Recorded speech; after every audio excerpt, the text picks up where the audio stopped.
أعوذ بالله من الشيطان الرجيم بسم الله الرحمن الرحيم يا أيها الذين آمنوا استعينوا بالصبر والصلاة إن الله مع الصابرين ولا تقولوا لمن يقتل في سبيل الله أموات بل أحياء ولكن لا تشعرون صدق الله العلي العظيم. البقره سوره یوسل درپنځوسم نمبر آیت. په دې آیت کریمه کې رب عز وجل فرمایي یا ایها الذین آمنوا استعینوا، اے ایمان والاو، اے مومنانو، تاسو د الله څخه معاونت وغواړئ، تاسو د الله څخه کومک وغواړئ، بالصبر په صبر سره، والصلاح او په لمانځه سره. رب عز وجل انسانانو ته تنبیه ورکوي چې دنیا کې په ژوندانه کې اتمن تکالیف راځي. یو د دنیا طبعي جوړښت دی او یو د رب عز وجل د لوري څخه د انسان په ژوندانه کې تغییرات راتلل دي. د دنیا طبعي جوړښت الله جل جلاله د مثبتو او منفي نکاتو څخه جوړ کړی دی. د دنیا طبعي جوړښت الله جل جلاله د موافقاتو او مخالفاتو څخه جوړ کړی. د دنیا طبعي جوړښت الله جل جلاله د موافقتونو، ټکرونو، مخالفتونو څخه جوړ کړی دی. د دنیا په ژوند کې به حتما تصادمات او موافق او مخالف شیان راځي. دا قاعده ده چې په دنیا کې داسې شی نشي راتللی چې د اکثرو خلکو دې ورباندې اتفاق وي، حتما به یو څوک مخالف وي. دا قاعده ده چې په دنیا کې الله عز وجل هر شی پیدا کړی دی، په هغه شي کې به مثبت او منفي نکات وي. او دا د دنیا قاعده ده چې دا مخالفتونه او ټکرونه ځکه راځي د دنیا په ژوند کې چې دا د انسانانو افکار، د انسانانو ذهنیتونه دا سره مخالف دي. د دغه مخالفتو په وجه باندې ټکرونه راځي، مشکلات راځي. نو الله جل جلاله و انسانانو ته حکم کوي وایي د دنیا دغه طبعي جوړښت، دغه طبعي تکالیف، دا طبعي ټکرونه، دا طبعي مخالفتونه که راغلل او ته یې ناارامه کړلې، ته د الله سماونت وغواړه. په چی شي باندې؟ په صبر باندې د الله سماونت وغواړه، په لمانځه باندې د الله سماونت وغواړه. او یو یعنی دوهم شی د الله عز وجل د لوري څخه د انسان په ژوند کې تغییرات دي. یو هغه طبعي جوړښت د دنیا دی، یو مستقل الله جل جلاله د مسلمان په ژوندانه کې کله کله تغییرات راولي، یعنی دا چې امتیازات ورکړي دا هغه مهال چې د الله خوښه سي، او هغه به د یو شکر په بدل کې وي، د یو نیک عمل په بدل کې به ځینې نعمتونه ورکړي. او کله کله تکالیف مسلمان ته راولي، هغه به امتحان وي، هغه به ابتلا او ازمایښت وي، هغه به د یو ګناه او خطا په بدله کې کفاره وي، او یا د یو لوړ مقام د رسېدو دپاره بځینی. همدا ډول د کافر په ژوندانه کې هم الله جل جلاله کله کله نعمتونه ورکړي. نعمتونه بیا د کافر دپاره امتحان دي، او عذابونه چې ورته راشي هغه بې افت دی، مصیبت دی د ده دپاره. الله عز وجل فرمایي و ای انسانه که کم تغییرات د الله د لوري څخه ستا په ژوندانه کې راغلل، څه تکلیفونه د امتحان دپاره راغلل، یا څه تکلیفونه ستا د ګناهونو د رژېدو دپاره راغلل، یا څه تکلیفونه ستا د مرتبې د لوړېدو دپاره راغلل، د دغه تکلیفو په وخت کې څه وکړه؟ استعینو، طلب د معاونت وکړي، طلب د کومک وکړي د الله څخه، بالصبر په صبر سره، والصلاح په لمانځه سره. دلته الله جل جلاله داسې حکم نه دی کړی چې تاسو طلب د کومک وکړي په پلانکي تکلیف کې، مطلق یې ویلی. یعنی هر تکلیف چې انسان تا ته راغلی، مسلمان تا ته راغلی، ته به د دې تکلیف د تبع په صورت کې د الله سره معاونت غواړي. هر تکلیف چې اصلا الله جل جلاله په حیوان کې یوازې د خواهش ماده ایښې ده، شهواني ماده غوښتنه قط غوښتنه لري، او د انسان په وجود کې هم د خواهش ماده سته، هم د غضب ماده سته، او هم د عقل ماده سته. په ملائکه کې یوازې د اطاعت او د عقل ماده سته، د خواهش او د غضب ماده په ملائکه کې نشته. الله جل جلاله انسان ته چې د عقل ماده ورکړې ده، د خواهش او د غضب ماده یې ورکړې ده، نو کله چې د انسان غوښتنه راشي، کله نفسي خواهشات یې غوښتنه کوي، کله یې عقل کوي، کله داسې چې عقل د یو شي غوښتنه نه کوي، خواهش یې کوي، کله عقل د یو شي غوښتنه کوي، خواهش یې نه کوي. د عقل او د خواهش تر مابین ټکر راشي، کله چې د عقل او د خواهش یا د عقل او د شهوانیت تر مابین ټکر راشي، نو دا صبر یو وسیله ده چې الله جل جلاله مسلمان ته ورکړې ده. د دې صبر په وسیله باندې به عقل غښتلی کوي او شهواني قوه به ضعیفه کوي. ګورئ تاسې وګورئ، داسې انسان نشته چې په هغه کې د عقل ماده نه وي، داسې ماده نشته چې په هغه کې شهواني قوه نه وي. فقط غښتلی سړی کومه دي؟ غښتلی سړی هغه دی چې د عقل په موټو یې نفسي خواهشات کنټرول کړل. شهواني قواوی انسان ته نفس پرستی شي. شهواني ماده چې په انسان کې ده هغه په سړی درواغ وایي. شهواني قوا چې په انسان کې ده هغه د اسلام چوکاټ په سړی ماتي، لمونځ په سړی قضا کوي، روژه په سړی خوري. د پیغمبر صلی الله علیه وسلم د افعال او حرکات او سکنات څخه په سړی مخالفت کوي. عقل بیا یو بل قوه ده چې هغه د دې شهواني قوې په مقابل کې ولاړه ده. هر کله چې نفسي خواهش د یو شي غوښتنه وکړي، عقل یې مخالفت کوي. نو اوس انسان که همت والا و، انسان که غښتلی و، انسان که هوښیار و، انسان که په ګټه پوهېدی، نو په عقل باندې د شهواني قوه ضعیفه کړي. هر کار چې شهواني قوه وکړي، هغه که د شریعت سره مخالف وي، عقل اجازه نه ورکړي، دی د عقل پابند جوړ شي، د عقل تابع جوړ شي، د شهواني قوه او تابع نه جوړېږي. او دا صبر د الله جل جلاله یو وسله ورکړې ده. وایي هر کله که کشمکش د عقل او شهواني قوې جوړ سو، ته د دې صبر څخه کار اخله. نو صبر څه ته وایي؟ صبر درې ډوله دی. یو صبر علی المصیبت دی، یو صبر علی الطاعت دی، یو صبر عن المعصیت دی. صبر علی المصیبت دی ته ویل کیږي چې کله انسان ته تکلیف ورسیږي، یا د مال تاوان راسي، یا د اولاد تاوان راسي، یا د ځان تاوان راسي، ناروغي راسي. په داسې حالاتو کې که مؤمن مسلمان صبر وکي او خپل زړه ته دا ورکي چې دا تکلیف ما ته راغلی، الله جل جلاله ما ته د صبر حکم کړی دی، زه به په دې قانع سم، د دې په بدله کې به الله ما ته جنت راکړي، د دې په بدله کې به د دې تکلیف بدله ما ته په دنیا کې الله راکړي. دا فکر کول او دا حال منل، په دې حال قانع کېدل، دې ته صبر ویل کېږي. دا د صبر د سړي په زړه کې اطمینان او سکون پیدا کړي. دا داسې مثال لري لکه یو ماشوم چې د بازو یو شی په لاس کې ولري او په ډېر تکلیف یې پیدا کړي، پلار ته یې زارۍ کړي، پلار ورانیولي، دی چې دا شی راواخلي یو لږ څه ولاړ شي، شی ځینې مات نو ژاړي. پلار ورته وایي بچیه ته مه ژاړه، اوس داسې بل ته رانیسه. ماشوم خوشحاله شي. صبر هم دا شی چې کله سړي ته تکلیف پېښ سو، دی په غم کې مبتلا سو، د الله عز وجل د لوري څخه ورته خبر دی وبشر الصابرین، ته غږ مه لره، چوپ شه، ژړا پرېږده، فریاد پرېږده، قانع شه. الله وایي زه بل درکومه. دغه صبر دی. نو دا صبر یو وسله ده چې الله عز وجل انسان ته ورکړې ده. عقل خوا ورباندې غښتلی کېږي. کله چې تکالیف و مصائب د دنیا درته پېښ سوه، د دې صبر په وسله باندې ته خپل زړه ته سکون ورکوه، اطمینان ورکوه. کله چې تکلیف درته پېښ سو، تا صبر وکړي. صبر دا د زړه سکون دی، د زړه اطمینان دی، لکه هغه ماشوم چې د ژړا راوګرځېږي. دا صبر علی المصائب.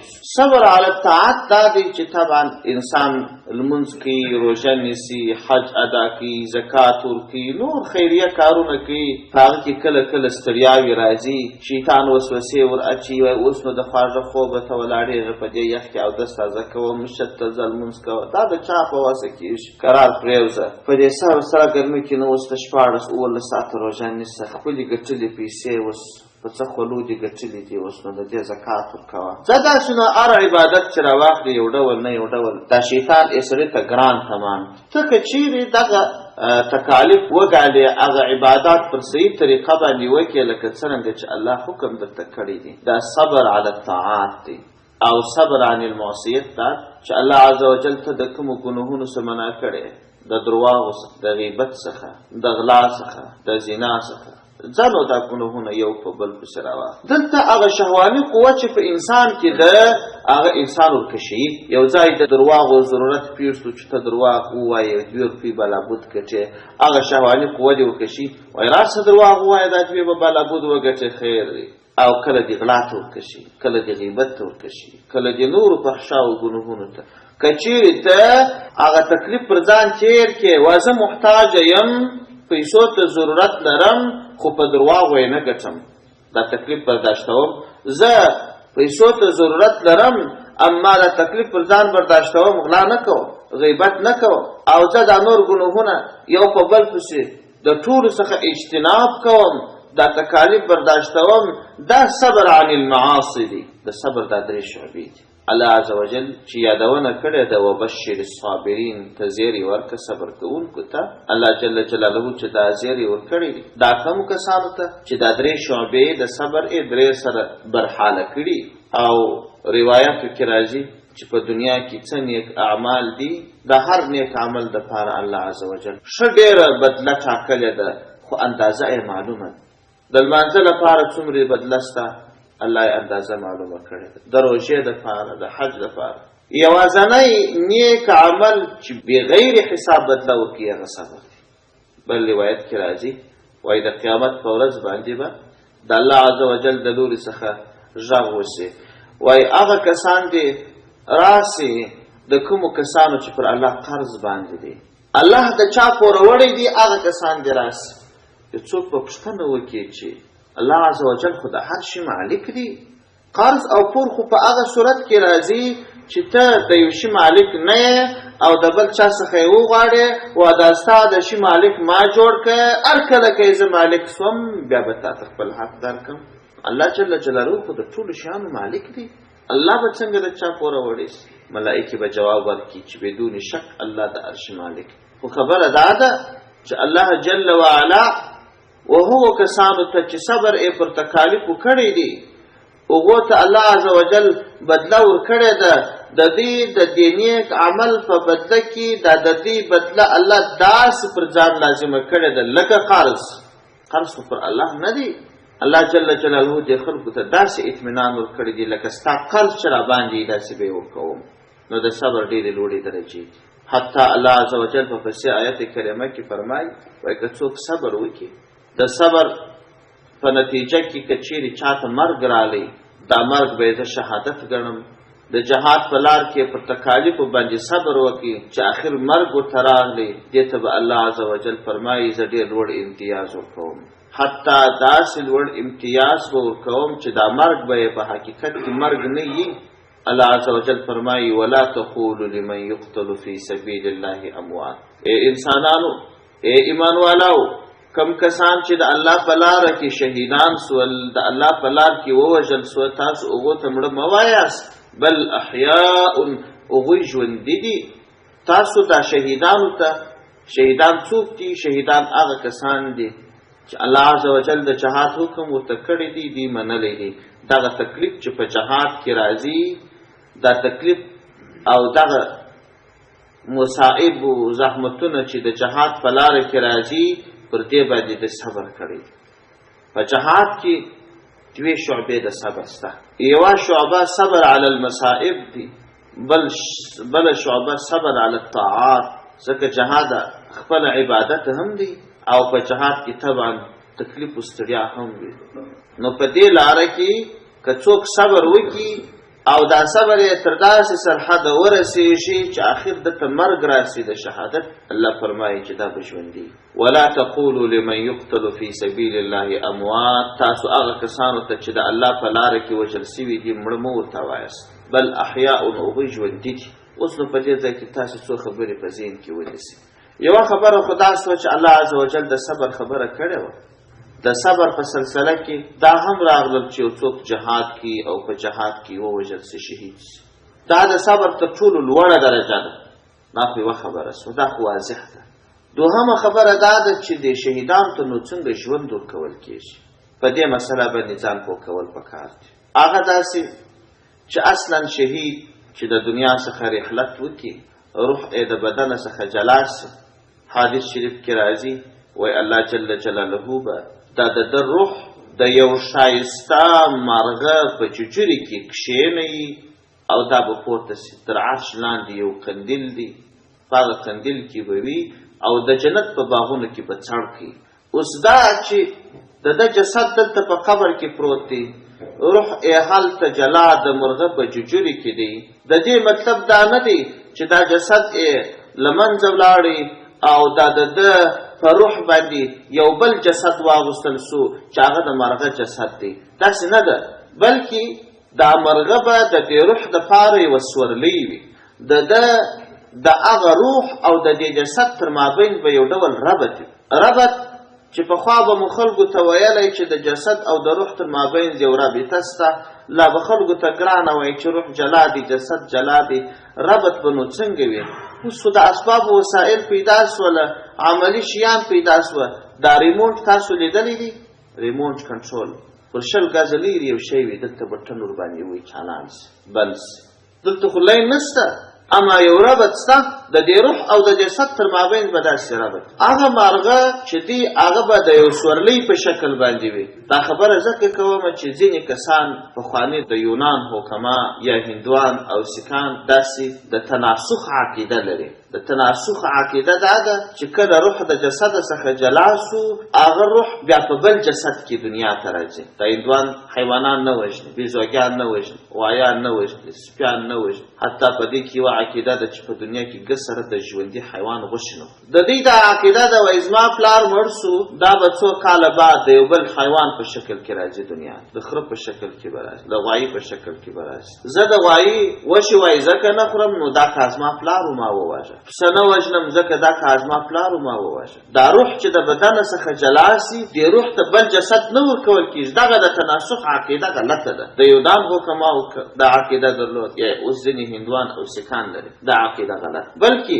جسد هم هغه جسد دی، روح ځینې جلا سوی دی. د هغه روح او جسد تر مابین یو ډول ربط دی. دا بله خبره سوه. درېیمه خبره دا ده چې دا ژوند دا څو ډوله او مرګ څو ډوله. یو ژوند د عامو انسانانو دی، لکه دا اوس موږ او تاسو چې یو په دې ژوندانه کې ټول خلک داخل. او یو ژوند په قبر کې. ژوند په قبر کې کافر هم لري، صالح یې هم لري، فاسق و فاجر یې هم لري، شهید یې هم لري، نبی هم لري. او درېیم ډول ژوند دا د دې صالحانو انسانانو دی چې د کافرانو فاسقانو فاجرانو څخه بیل دی. څلورم ډول د شهیدانو ژوند دی چې د صالحانو تر درجه دا درجه لوړه ده. پنځم ډول ژوند دا د انبیاو ژوند دی چې دا بیا تر شهیدانو مرتبه لوړه ده. همدا ډول مرګ دا یو مرګ د عامو انسانانو مرګ. کله چې عام انسانان مړه سي، نو دی قبر کې دفن کړل سي، میرمن یې کونډه سي، بیا د بل خاوند سره نکاح کولی سي، مال یې ترکه جوړ سي، د دې ورثو تر مابین تقسیمیږي.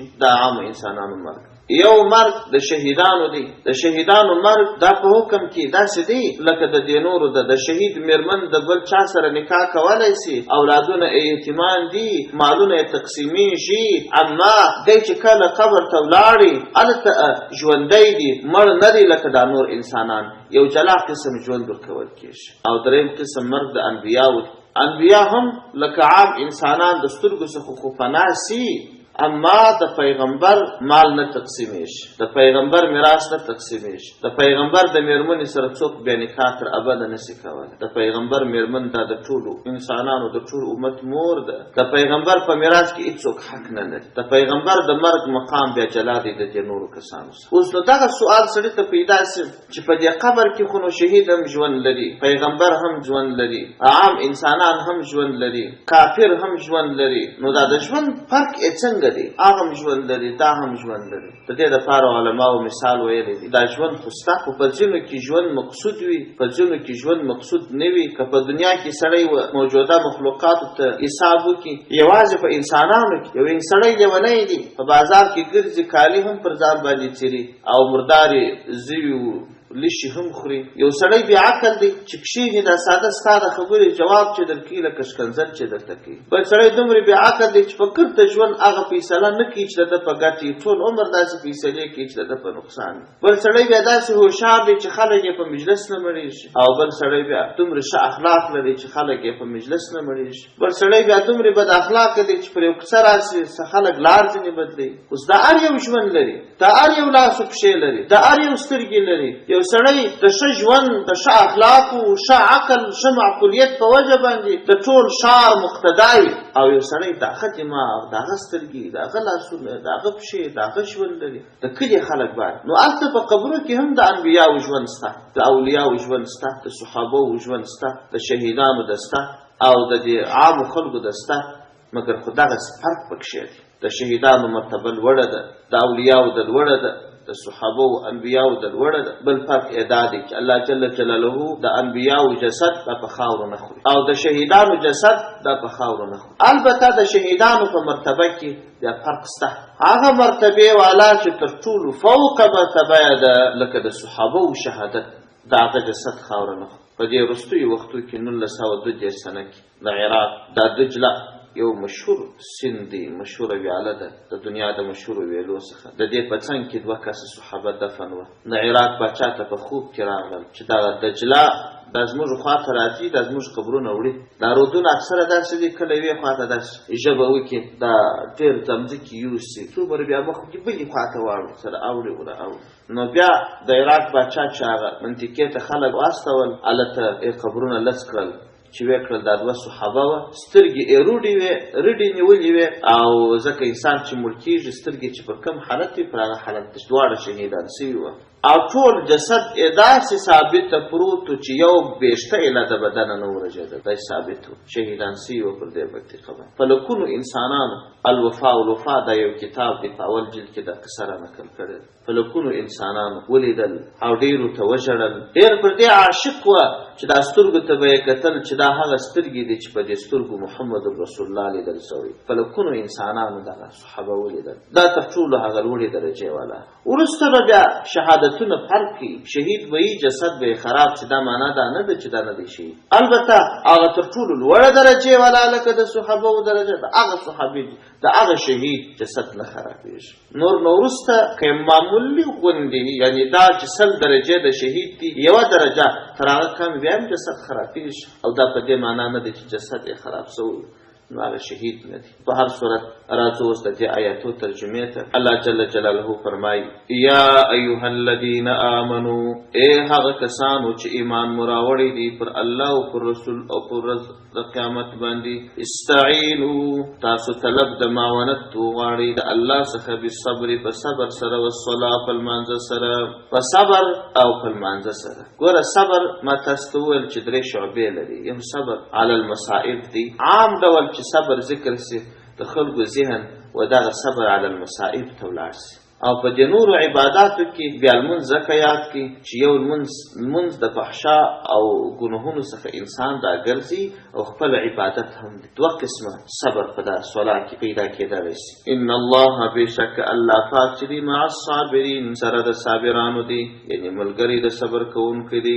ولا تقولوا تاسو مه وایاست لمن هغه چا لره یقتلو چې قتل سي فی سبیل الله د الله په لار کې اموات مړه مه ورته وایاست بل احیاء یقینا هغه ژوند دي ولکن لا تشعرون تاسو نه پوهیږئ د دې ژوند باندې تاسو نه پوهیږئ. روایت کې راځي وایي کله چې شهیدان تعالی عز وجل بهترین نعمتونه ورکړي نو الله به پوښتنه ځینې وکړي څه غواړي کوم نعمتونه نور غواړي دوی به چوپ سي چې تر دې نو به الله نعمتونه درځي. بیا به پوښتنه ځینې وکړي بیا به دوی چوپ سي. درېیم وارې به ووایي چې موږ هېڅ نعمت نه غواړو یوازې دا نعمت غواړو چې دنیا ته ولاړ سو او هلته شهیدان سو بیا راسو په دې شهادت کې ډېر خوند. الله جل جلاله به ورته وفرمایي چې دنیا ته بیا تلل نشته دا د الله قانون. بیا به دوی ووایي وایي چې الله چې زموږ قریبان په دې خبر سي چې موږ په داسې بهترینو نعمتونو کې یو. الله جل جلاله وعده ورکړي چې زه به ستاسو ټول قریبان خبر کړم. دا هغه خبر دی د الله عز وجل د لورې څخه چې ای د شهیدانو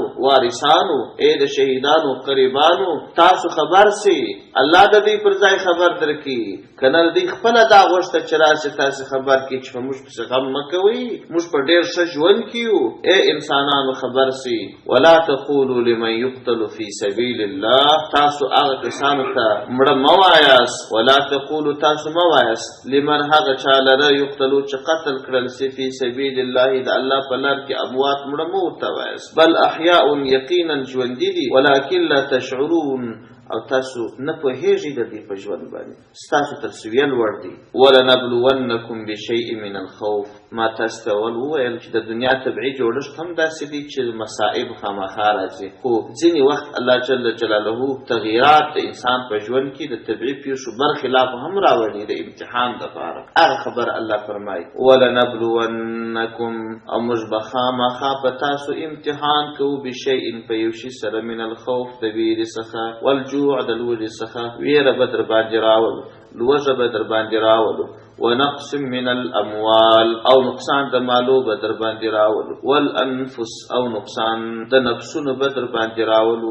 د ځان، اولاد، ورور، قریبانو داغه نقصان به راشي، والثمرات، او د میوو نقصان به در باندې راولو. خبره دا ده وبشر الصابرین، زیری صبر کوونکو ته ورکه. پر چا چې تکالیف راغلل هغوی وزغمل، صبر یې وکړي، نو دې کسانو ته زیری ورکه. دا صابران کم کسان دي؟ الذین، هغه کسان دي اذا اصابتهم چې کله ورسیږي و دوی ته مصیبتون یو مصیبت ورسیږي، قالو دی وایي انا لله، یقینا موږ د الله مملوک یو، و انا، او بېشکه موږ الیه، و دغه الله ته راجعون، رجوع کوونکي یو. اولئک، دغه کسان چې دي علیهم پر دوی باندې صلوات رحمتونه دي من ربهم د رب څخه د دوی، ورحمه، او رحمت دی د الله د لوري څخه. و اولئک، دغه کسان چې دي هم دوی المهتدون پر هدایت باندې دي. سبحان ربک رب العزة عما یصفون.